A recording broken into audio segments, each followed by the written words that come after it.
You know, it is spooky season, Brian. Now, Shelby is an old town. They've focused on preserving a lot of historic sites with some interesting stories. And in doing so, they may have helped some other legends stick around.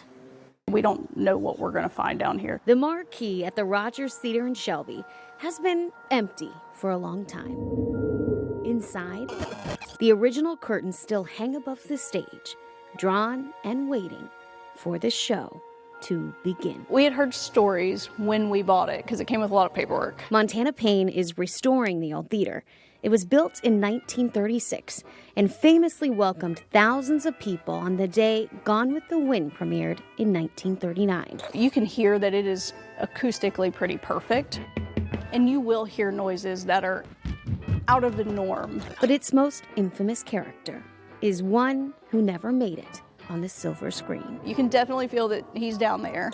At certain moments, it'll feel like somebody's watching you. Shelby is an old town, and so are the stories that have been told here. You've got the Webley House and the Royster House and the Banker's House, right? And you have all of these places where they've existed much longer than this theater has. The Yellow Banker's House near Uptown stands out on its own. I think anytime you have a house of this age, people naturally wonder about that sort of thing. It was built in 1874 and has been home to several people since. It's on the 3rd floor. April Schaff works with the nonprofit that runs the historical site. No, we've not had any hauntings or anything. However, there's a coffin on the 3rd floor.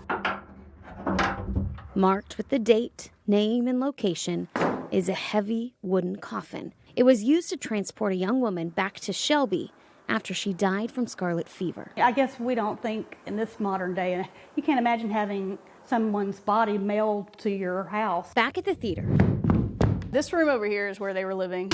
Below the stage is a wood-paneled room. No light can get in, but someone else can. Texas legacy has always kind of been a thing. Everybody has always known that Tex has been here. And if you turn around and look right on the wall right back here. Tex was the theater manager from the late 40s to the early 60s.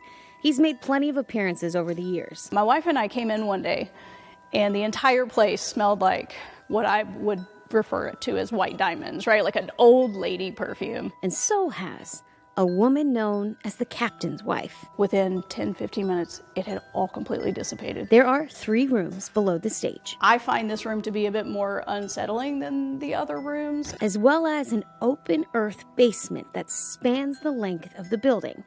It's here where strange sounds and unexplained incidents have happened.